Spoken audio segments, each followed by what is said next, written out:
नमस्कार, 22 जिले 22 खबर में आपका स्वागत है। मैं हूं आपके साथ पराग गुप्ता। सबसे पहले बात करेंगे पंचकुला की, जहां पर पहुंचे मंत्री रणजीत चौटाला और उन्होंने सौर ऊर्जा पर जोर दिया और ये कहा कि वाटर प्लांट के लिए सौर ऊर्जा पर लगातार सरकार जोर भी दे रही है।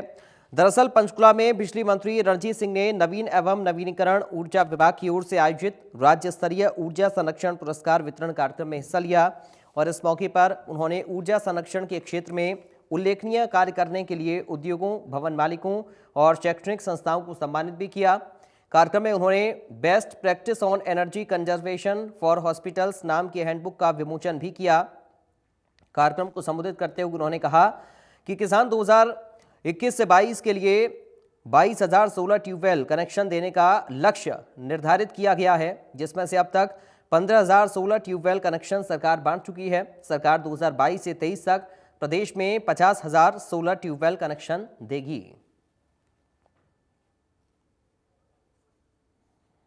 देखिए, हमारा न्यू रिन्यूएबल एनर्जी डिपार्टमेंट है, बहुत बढ़िया परफॉर्म कर रहा है पूरे देश में। अब हमने जो कुछ किया है उसमें 1 नंबर है, तो हमें बड़ा अच्छा लगा कि हमारी टीमें इतना बढ़िया कर रही है। तो जो जिन लोगों ने इसमें रोल रहा, जिनका बहुत इंडस्ट्री थी, बहुत थर्मल हमारे पावर स्टेशन थे, उन सबको सम्मानित करने का था ताकि लोगों को मोटिवेट करें। उधर झज्जर में मंत्री ओपी धनखड़ की ओर से कहा गया है कि आजादी के 75वें वर्ष में नेताजी सुभाष चंद्र बोस की 125वीं जयंती मनाई जाएगी, जिसमें 7500 स्थानों पर 75 की संख्या में देशभक्त महिला पुरुष एकत्रित होकर नेताजी सुभाष चंद्र बोस के चित्र के समक्ष जय हिंद बोस बोलेंगे। इस बीच नेताजी के चित्र पर पुष्पांजलि अर्पित की जाएगी। इसके अलावा आजाद हिंद फौज के जीवित स्वतंत्रता सेनानियों और परिजनों को सम्मानित किया जाएगा।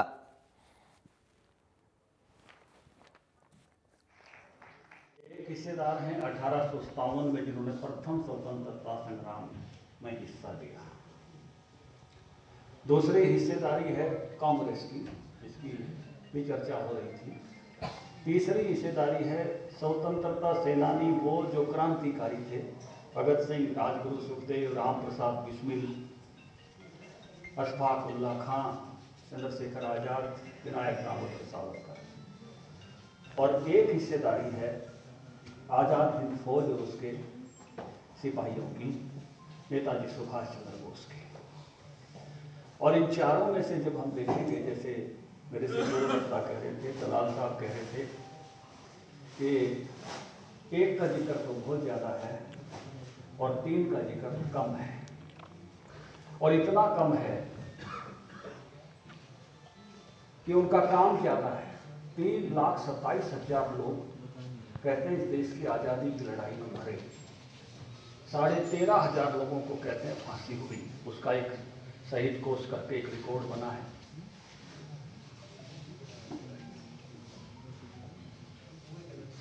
क्यों कम है? उसका एक कारण है, जब सूर्य निकलता है तो चांद ठेकरे सा हो जाता है। अपने कहावत है हरियाणा, क्योंकि जो त्याग है, जो तपस्या है, जो बलिदान है, वो बलिदान की ऐसी कथाएं हैं कि रोमांच करती है शरीर में। उपलक्ष्य में पूरे प्रदेश में सरकार की तरफ से, पार्टी की तरफ से तरह तरह के कार्यक्रम का आयोजन किया जा रहा है। और इसका मकसद यही है कि हमारी आज़ादी प्राप्त करने के लिए जिन वीर सेनानियों ने, शहीदों ने कुर्बानियाँ दी, आने वाली पीढ़ी उसको याद रखे, उनकी गौरव गाथाओं की जानकारी लोगों को मिले। और हमारी सरकार भी पूरा साल तरह तरह के कार्यक्रम करेगी। और 23 जनवरी का जो कार्यक्रम भारतीय जनता पार्टी ने रखा है, नेताजी सुभाष चंद्र बोस की याद में, जिनका योगदान देश की आज़ादी में सबसे ज़्यादा है, और हरियाणा का बच्चा बच्चा उनकी कुर्बानी को। उधर गोहला चीका पहुंचे सांसद नायब सैनी ने 5 राज्यों में होने वाले विधानसभा चुनावों का जिक्र किया और कहा कि पंजाब समेत 5 राज्यों में बीजेपी की सरकार बनेगी। उन्होंने कहा कि प्रधानमंत्री नरेंद्र मोदी ने देश में प्रत्येक वर्ग के लोगों के हित के लिए काम किए हैं, जिससे प्रदेश का हर नागरिक खुश और विकसित है। वहीं फिरोजपुर में प्रधानमंत्री की सुरक्षा में हुई चूक मामले को लेकर उन्होंने कांग्रेस पर जमकर निशाना साधा।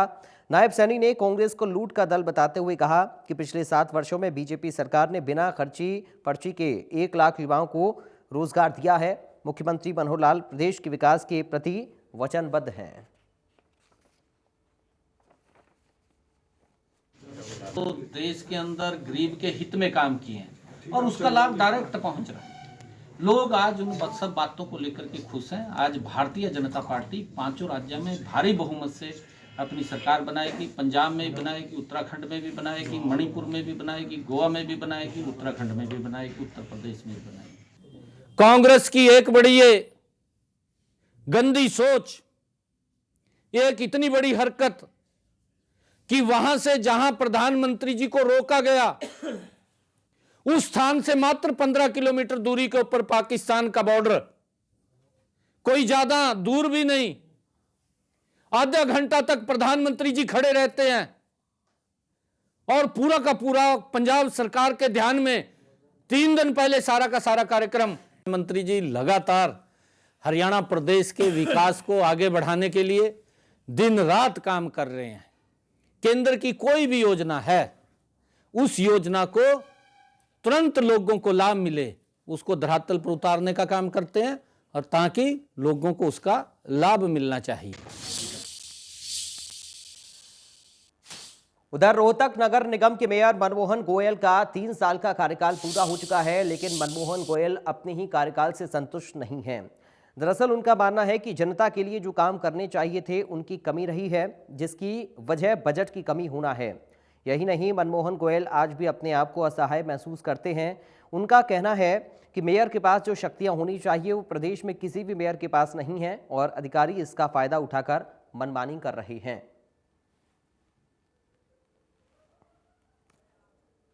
शक्तियाँ जो है ना जी, शक्तियाँ जो एक मेयर के पद को होनी चाहिए वो पूरे हरियाणा में मिली नहीं है। उसके लिए बार बार मेयर सब इकट्ठे भी हुए हैं और सबने मुख्यमंत्री जी के सामने अपनी प्रपोजल रखी है और मुख्यमंत्री जी ने कहा है कि हम इस पर जल्द ही कर और पूरा एक ऐसा सिस्टम बनाएंगे ताकि मेयरों को ताकत मिले और काम और सुचारू रूप से बन सके।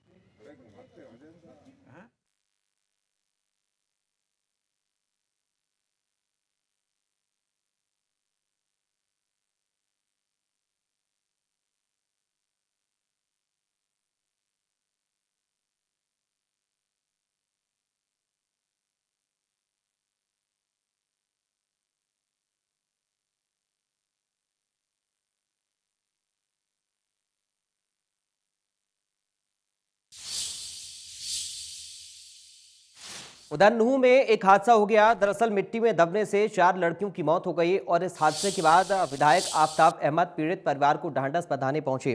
दरअसल ये पूरा मामला नूह जिले के ताबड़ू खंड के गांव कांगरका का है, जहां पर मिट्टी में दबने से 4 लड़कियों के साथ ये हादसा हुआ। कांग्रेस विधायक दल उपनेता विधायक आफताब अहमद ने ताबड़ू खंड के कांगरका गाँव पहुँचकर पीड़ित परिवार से मुलाकात की और इस दौरान उन्होंने कहा कि ये बड़ा हृदयविदारक हादसा है। बच्चियों का ऐसा आभास नहीं था कि जो मिट्टी लेने जा रही हैं उसी में दबकर उनकी जान चली जाएगी। भविष्य में इस तरह की घटना ना हो और पीड़ित परिवार को जिला प्रशासन और सरकार की तरफ से आर्थिक मदद मिले, इसके लिए भी वो जल्द आला अधिकारियों से मुलाकात करेंगे। बड़ा ही दर्दनाक और एक ऐसा हादसा है हमारे तावड़ू 84 में। सब में आज के दिन बड़ा गमगीन माहौल है। बेचारी मासूम बच्चियां थी और अपने घरेलू काम के लिए गई थी और उन्हें इस बात का एहसास नहीं था कि मिट्टी की वजह से उसी मिट्टी में वहीं जो है उसमें नीचे वो हादसा बन गया और उनकी मौत हुई। एक बच्ची जो है उनमें से घायल है, वो बच गई, अल्लाह का शुक्र है। ऐसे हादसों से मन तो दुखी होता ही है, लेकिन ऐसे हादसे, मासूम के हादसे पूरे इलाके का आज दर्द इस बात का सबूत है कि समाज को आज ऐसी जो हादसे होते हैं उसमें सब मिल के आज उनके परिवार के प्रति अपना शोक व्यक्त कर रहे हैं।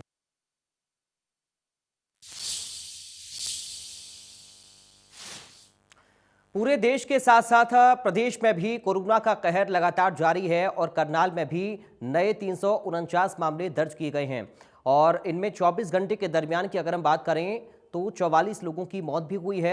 इंडिया न्यूज संवाददाता की ये खास रिपोर्ट देखिए। करनाल में कोरोना के आंकड़े लगातार बढ़ते जा रहे हैं। पिछले 24 घंटे में करनाल में 349 कोरोना के नए केस सामने आए हैं। इन सब के बीच अच्छी बात यह है कि 44 केस कोरोना के ठीक होकर अपने घर वापस चले गए। पिछले 24 घंटे में करनाल में 2548 कोरोना के सैंपल लिए गए। कोरोना पर यदि अंकुश लगाना है तो सभी लोगों को ज़्यादा से ज़्यादा सोशल डिस्टेंसिंग की पालना करनी होगी, मास्क का प्रयोग करना होगा और प्रशासन द्वारा दिए गए दिशा निर्देशों की भी पालना सख्ती से करनी होगी। करनाल से गुरदेव सिंह गिल, इंडिया न्यूज, करनाल।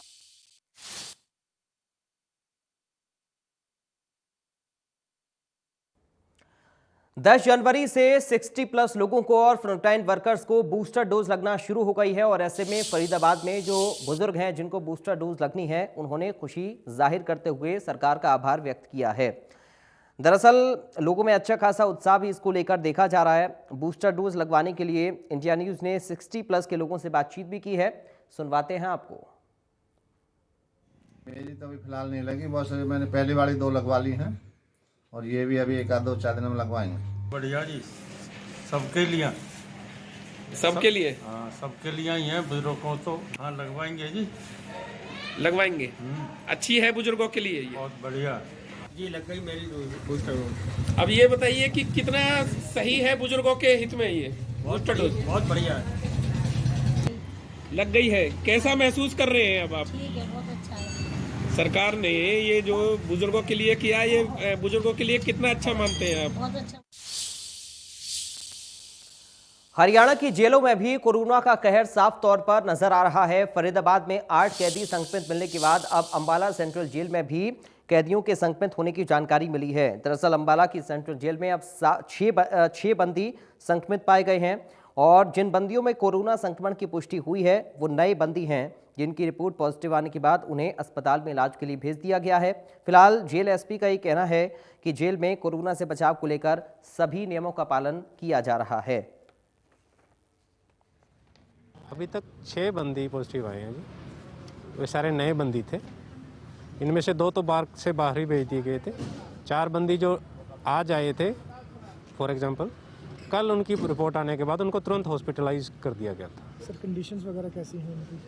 जो भी सरकार और हेल्थ डिपार्टमेंट की हिदायतें हैं कोविड से प्रोटोकॉल को लेकर, उन सब की पालना की जा रही है और इसमें सैनिटाइज़र, मास्क, सोशल डिस्टेंसिंग इत्यादि सबका पूरा ध्यान रखा जा रहा है और बंदियों को अंदर, ताकि वो किसी बाहरी लोग के संपर्क में ना आए और किसी तरीके का संक्रमण अंदर ना फैल सके, उसकी पूरी एहतियात बरती जाती है। सर मुलाकात को लेकर भी पिछले दिनों आदेश आए थे कि मुलाकात बंद कर दी गई है। अंबाला में क्या कुछ फैसिलिटी दे रहे हैं? ऐसा है जी, कोई भी अगर कहीं फिजिकल कॉन्टैक्ट है किसी का, मुलाकात या किसी और तरीके से, उस पर सारी पूर्णतः रोक है।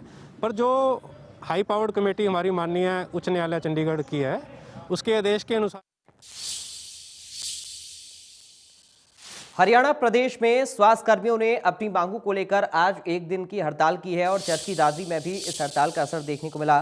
दरअसल Haryana civil medical services association के आह्वान पर प्रदेश भर के सरकारी डॉक्टर हड़ताल पर 1 दिन के लिए रहे। पोस्टमार्टम समेत अन्य इमरजेंसी सेवाएं चालू रहीं और ओपीडी बंद होने से मरीजों को परेशानियां भी हुईं। हड़ताल को लेकर डॉक्टर्स ने अस्पताल में पोस्टर छपवाकर हड़ताल में सहयोग देने की अपील भी की। हड़ताली डॉक्टर्स ने मांगों को लेकर धरना देते हुए रोष जताया और सरकार को 2 दिन का नोटिस देते हुए चेतावनी दी कि अगर उनकी मांगों पर विचार नहीं किया गया तो 14 जनवरी से अनिश्चितकालीन हड़ताल पर जाएंगे। हमारे सारे डॉक्टर HCMS के यहाँ इकट्ठे हुए हैं। आज ओपीडी सेवाएं हमारी पूर्ण रूप से बंद हैं। आज सिर्फ कैजुअलिटी जो सेवाएं हैं वो मरीजों को दी जा रही हैं। ये हड़ताल पे जाने का उद्देश्य ये है, हमारी पिछले काफ़ी दिनों से मांगे पेंडिंग पड़ी हैं जो सरकार हमारी पूरा नहीं कर रही और उसके लिए बार बार हमने ज्ञापन दिया है, लेकिन सरकार इसकी तरफ कोई ध्यान नहीं दे रही। अब अगर ये सेवाएं ऐसे ही चलानी है तो सरकार 2 दिन के अंदर नोटिफिकेशन जारी कर दे, नहीं तो 14 तारीख से हम पूर्ण रूप से अनिश्चितकालीन हड़ताल पे जाएंगे। दरअसल डॉक्टर्स एसएमओ की सीधी भर्ती का विरोध कर रहे हैं और इसी को लेकर प्रदेश भर में स्वास्थ्य कर्मियों की ओर से हड़ताल की गई और इसका असर हिसार में भी देखने को मिला। हिसार में भी डॉक्टर्स की हड़ताल की वजह से सुबह से ही अस्पतालों में आ रहे मरीजों को परेशानी हुई क्योंकि ओपीडी में सेवाएं बंद रहीं। हमारी 3 डिमांड हैं, एक पीजी पॉलिसी, एक डायरेक्ट एसएमओ की भर्ती कैंसिल हो और एक स्पेशलिस्ट नॉन स्पेशलिस्ट काडर अलग बनाया जाए। इसको लेके आज हमारी एक सांकेतिक हड़ताल है जिसमें पूरे हरियाणा के डॉक्टर्स ने ओपीडी बंद करने का फैसला किया था और हमारी हड़ताल बहुत अच्छे से चल रही है। पूरे हरियाणा में कहीं भी कोई ओपीडी आज नहीं चल रही है, बस सिर्फ इमरजेंसी और पोस्टमार्टम सेवाएं चल रही हैं। उधर पानीपत में सामाजिक संस्थाओं ने अवैध कॉलोनियों के खिलाफ मोर्चा खोल दिया है और इसकी शिकायत मेयर से की है। दरअसल पानीपत में अवैध रूप से पनप रही कॉलोनी के खिलाफ शहर की विभिन्न जो सामाजिक संस्थाएं हैं उन्होंने मोर्चा खोलते हुए नगर निगम कार्यालय पहुंचकर मेयर से मुलाकात की। इस दौरान संस्थाओं के प्रतिनिधियों ने मेयर को ज्ञापन सौंपकर अवैध कॉलोनियों का पनपने से रोकने की अपील की है। इस दौरान मेयर ने आश्वासन दिया कि जल्द ही इन अवैध कॉलोनियों और कारखानों को विकसित नहीं होने दिया जाएगा। हालांकि संस्थाओं के प्रतिनिधियों ने नगर निगम के अधिकारियों पर मिली भगत के आरोप भी लगाए।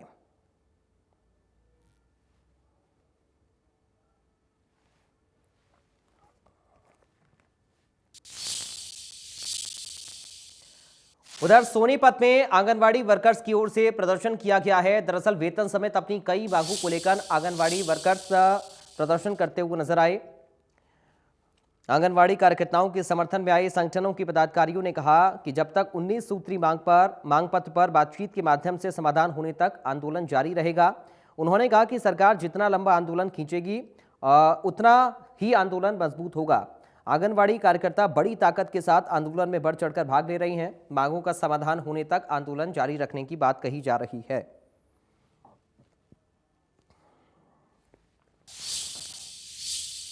उधर कुरुक्षेत्र में भी आंगनवाड़ी वर्कर्स का विरोध प्रदर्शन देखने को मिला। वहां पर भी विरोध किया गया। अनिश्चितकालीन धरना वहां पर भी चल रहा है और साफ तौर पर आंगनवाड़ी वर्कर्स की ओर से कहा गया है कि अगर मांगे नहीं मानी गई तो जेल भरो आंदोलन होगा। उनकी सरकार से मांग है कि हमारी मांगे पूरी करें।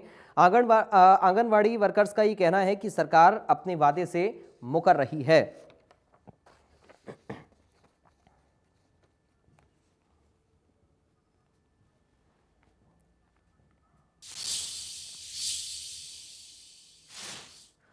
और पीटीआई टीचर्स ने जब शिक्षा मंत्री के घर के बाहर प्रदर्शन करना चाहा तो यमुनानगर में पुलिस ने उनको हिरासत में लिया। दरअसल यमुनानगर में प्रदेश के कई जिलों से आए बर्खास्त पीटीआई टीचर्स ने प्रदर्शन के तीसरे दिन शिक्षा मंत्री के निवास स्थान पर प्रदर्शन किया और इस दौरान भारी संख्या में आसपास के लोग इकट्ठा हो गए। पुलिस ने किसी तरीके से उन्हें वहां से हटाया, जिसके बाद स्थानीय निवासियों ने इन टीचर्स के खिलाफ कार्रवाई की मांग की। इसी बीच पुलिस अधीक्षक समेत अन्य पुलिस अधिकारी धरना प्रदर्शन के बीच पहुंचे और उन्हें वहां से हटने के लिए कहा। लेकिन पीटीआई टीचर्स का ये कहना है कि वे शांतिपूर्ण तरीके से अपना आंदोलन जारी रखेंगे। इस बीच भारी संख्या में पहुंचे पुलिस बल ने इन टीचर्स को घेर लिया और सभी को गिरफ्तार कर लिया।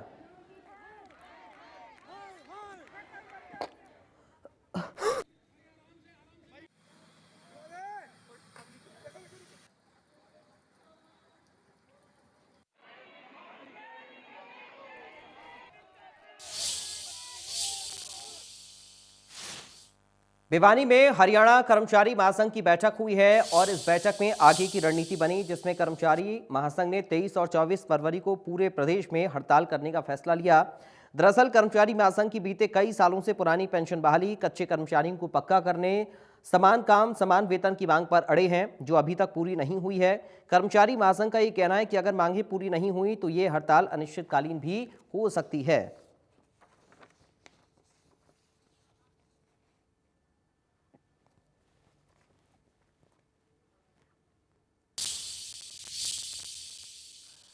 उधर सिरसा में यूरिया खाद के लिए किसान परेशान हो रहे। दरअसल लंबी लाइन लगाकर यूरिया खाद पाने के लिए किसान खड़े रहे और डीएपी खाद के बाद अब यूरिया के लिए भी लाइन लगना शुरू हो गई है। तस्वीरें आप देखिए, किसान रात से ही ठंडे में अनाज मंडी में बने सरकारी केंद्र में यूरिया खाद खरीदने पहुंच रहे, लेकिन आपूर्ति नहीं हो रही है।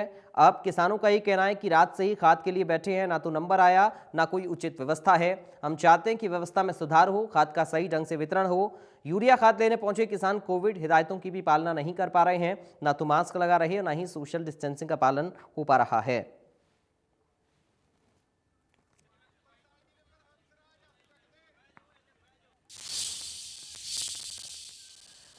उधर गुरुग्राम के वार्ड नंबर 7 में कई सारी समस्याओं का सामना इस वक्त लोग करने को मजबूर हो रहे हैं। दरअसल पार्षद मधु आजाद अपने ही वार्ड की समस्याओं का समाधान कराने में असफल होती हुई नजर आ रही हैं। मेयर मधु आजाद के वार्ड में समस्याओं का जंजाल बना हुआ है। इस दौरान लोगों ने मेयर के प्रति काफी रोष भी जताया है। गुरुग्राम के राजीव नगर इलाके में जगह जगह सीवरेज का गंदा पानी ओवरफ्लो कर रहा, सीवर के ढक्कन टूटे पड़े हैं, जगह जगह गंदगी का ढेर नजर आ रहा, जिसकी वजह से वार्ड नंबर 7 के रहने वाले लोगों को परेशानी का सामना करना पड़ रहा है।